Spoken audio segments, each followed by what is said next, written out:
Nagsisimula ang pelikula sa isang dystopian na hinaharap, kung saan ang isang mapaminsalang pandaigdigang digmaan ay nagtulak sa sibilisasyon sa bingit ng pagbagsak. Pagkatapos ay makikilala natin ang ating bida, si Vigil, na kasalukuyang nasa isang freight train na bumibiyahe sa isang napakainit na disyertong tanawin. Habang nasa biyahe, napansin niya ang isang gutom na ina at sanggol na nakatitig ng may pagnanasa sa kanyang pagkain. Naawa si Vigil sa kanila. Kaya pilay siyang lumapit sa dalawa at inalok ang kanyang tinapay. Pagkababa sa isang istasyon, nakilala niya si Keith, isang driver na dapat maghatid sa kanya sa isang lugar na tinatawag na The Compound. Hinugasan ni Vigil ang kanyang mukha at naghanda sa biyahe, ngunit binalaan siya ni Keith na huwag mag-aksaya ng masyadong maraming tubig.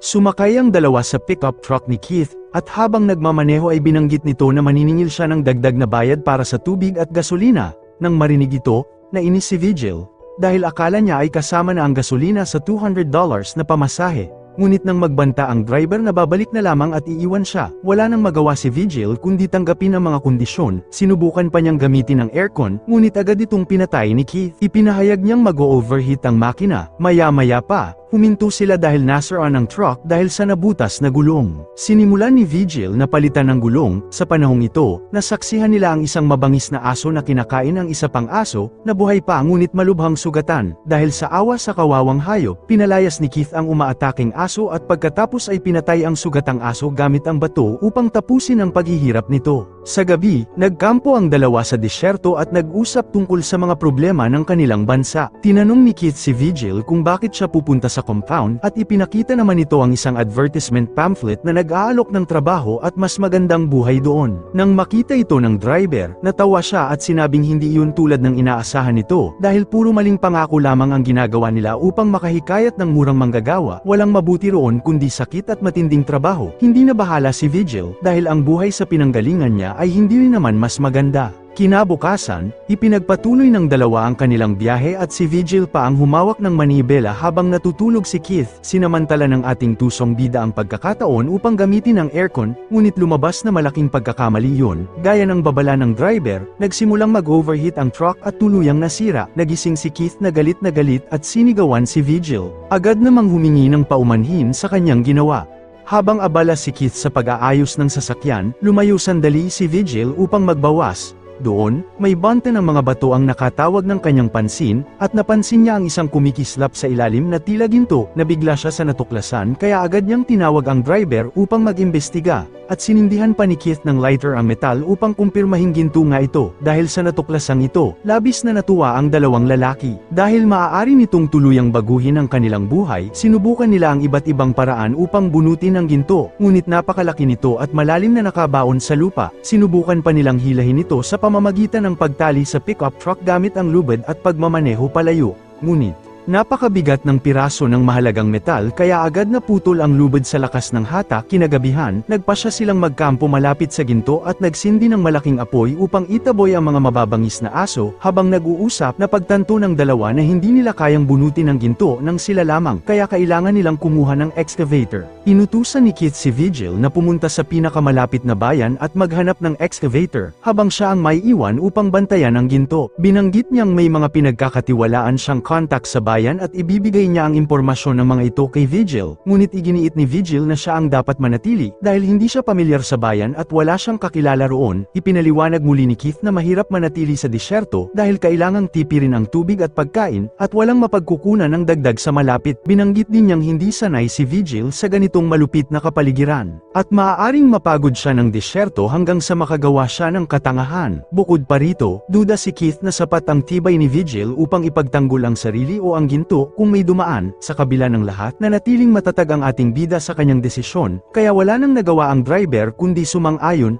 Kinaumagahan, hinati ang mga supply sa kanilang dalawa, kung saan mas maraming pagkain at tubig ang kinuha ni Keith. Bago umalis, binigyan niya si Vigil ng bag na may kutsilyo para sa pangangaso, at isang satellite phone para sa komunikasyon. Nagpaalam muna ang dalawang lalaki, at nangako si Keith na babalik sa loob ng 5 araw kasama ang excavator. Pagkaalis ng driver, agad na kumilos si Vigil at tinakpan ang ginto upang walang ibang makakita. Pagkatapos ay nagtayo siya ng maliit na kampo at nagtipon ng mga sanga sa paligid upang magsindi ng apoy. Kinagabihan, makikita si Vigil na tahimik na nakaupo sa tabi ng apoy habang kumakain ng dilatang pagkain. Bigla niyang narinig ang galit na alulong ng mga mababangis na aso na napakalapit, ngunit natakot silang lumapit sa apoy. Kinaumagahan, dumumi si Vigil, at nagpa siya na huwag maghugas ng kamay dahil kailangan niyang magtipid ng tubig. Pagkatapos ay narinig niyang tumutunog ang telepono at nagsimulang tumakbo papunta rito, nakababa pa ang kanyang pantalon. Sa kasamaang palad, hindi niya ito nasagot bago tumigil ang pagtunog.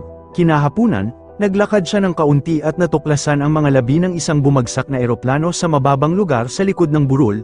Mukhang komportabling masisilungan ang eroplano. Pinutol niya ang mga piraso ng balat ng fuselage, at hinayla ang mga ito pabalik sa kanyang kampo kung saan ginamit niya ang mga materyales upang gumawa ng mas matibay na silungan. Habang lumilipas ang oras, nagsimulang maapektuhan ng araw ang balat ni Vigil, na nagdulot ng ilang sunburn sa kanyang mukha. Dahil wala siyang ibang magawa, nagsimula siyang maghukay ng buhangin sa paligid ng ginto at kalaunan ay nakabali ng isang malaking tipak na labis niyang ikinatuwa. Makalipas ang ilang oras, tumunog ang telepono at si Keith pala yun. Ibinunyag nito na nasira ang kanyang truck at mas matatagalan pa ang kanyang pagbabalik. Sinabi ni Vigil sa kanya ang tungkol sa piraso ng gintong nakuha niya, ngunit sinabihan siya ng driver na maghintay at huwag nang gumawa ng iba pa hanggang sa dumating siya. Habang lumilipas ang mga araw, nauubos ang mga supply ni Vigil, na naglalagay sa kanya sa desperadong sitwasyon. Lumalala rin ang kanyang mga paso, at kaunti na lamang ang natitirang tubig.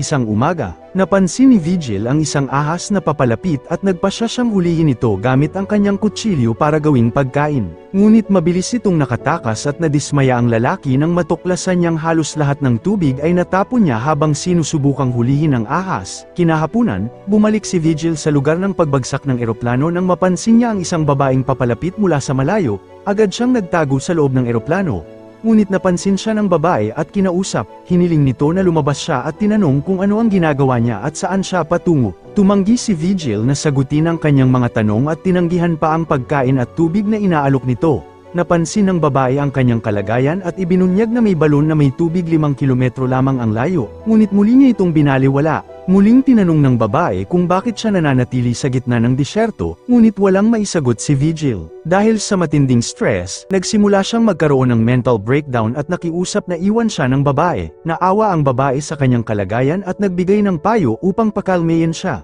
Ngunit pagkatapos ay nagsimula itong maglakad patungo sa direksyon ng ginto, kaya nababalisa si Vigil at sinundan siya. Di nagtagal, dumating sila sa kanyang kampo at iginiit ng babae na malaman kung ano ang itinatago niya roon. Sinigawan siya ni Vigil na umalis, ngunit nainis ang babae at nagsimulang makipagtalo. Kaya inis na inis si Vigil at kumuha ng pala at hinampas siya sa ulo. Pagkatapos, kinuha ni Vigil ang mga supply ng babae at nagsimulang maghukay ng butas upang ilibing ito. Kinabukasan, nakatanggap si Vigil ng panibagong tawag sa kanyang satellite phone mula kay Keith. Ibinunyag ng driver na nakuha na niya ang excavator at papunta na siya. Binanggit niyang hindi maayos ang takbo ng truck, kaya maaaring tumagal pa ng ilang araw. Makalipas ang ilang oras, naghanap siya ng mas maraming panggatong, ngunit napansin niyang may paparating na sandstorm. Tumakbo si Vigil ng mabilis at naghanap ng kanlungan sa kanyang kampo upang maprotektahan ang sarili, ngunit sa kasamaang palad, nayanig ang kampo sa lakas ng hangin at kalaunan ay nagkawatak-watak. Tinamaan din siya sa ulo ng natumbang puno at nawalan siya ng malay. Nagising si Vigil sa buhangin na may nakatusok na sanga sa kanyang tiyan.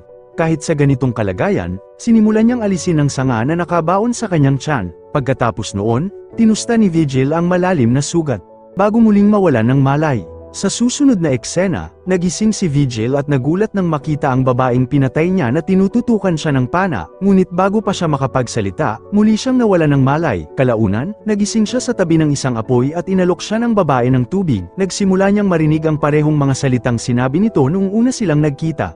Ngunit naniniwala siyang guni-guni lamang ito at nagsisimula ng maapektuhan siya ng init at dehydration. Kinabukasan, tinawagan niya si Keith at tinanong kung nasaan na ito, at tila malapit na ang lalaki dahil nakikita na nito ang usok, ngunit di nagtagal ay nagsimulang mamatay ang apoy, at nagawang makalapit ng ilang aso at kagatin siya sa mga binti ng ilang beses. Ngunit masyado nang mahina si Vigil upang tumakas, at desperado niyang nakiusap kay Keith na dumating na at tulungan siya. Samantala, Makikita na malapit lang ang driver at pinapanood ang lahat gamit ang binoculars, marami ring upos ng sigarilyo at mga walang laman na lata sa paligid, na nagpapakitang ilang araw na siyang naghihintay doon, umaasang mamamatay ang kanyang kasama. Nakaramdam si Keith ng kasiyahan at sa wakas ay dumating sa kampo, naghanda siyang paandarin ang makina at simulan ang pagkuha ng ginto, ngunit bago niya ito magawa, may biglang bumaril sa kanya sa dibdib gamit ang pana. Nagtapos ang pelikula habang sinusubukan ng lalaki na hanapin ang umatake sa kanya ngunit bigong-bigo at bumagsak na patay sa lupa. Maraming salamat sa inyong panonood. Kung nagustuhan nyo ang movie recaps for today, huwag kalimutang mag-subscribe at i-on ang notification bell.